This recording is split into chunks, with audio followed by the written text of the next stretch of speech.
Hey everyone, it's clock 1850s. Today I'm going to show you how to set both alarms on your alarm clock if you have one of these. Let's start, shall we?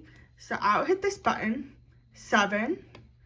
So if I want to wake up at 6:30, I will press this and change it to 6:30.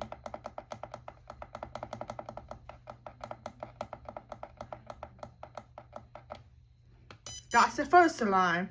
Now the second one, same thing. Press.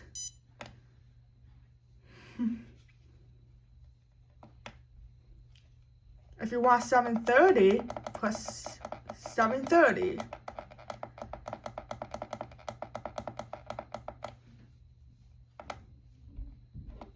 And that's how you do this. Thanks for watching. Be sure to like, comment, subscribe, and bye for now.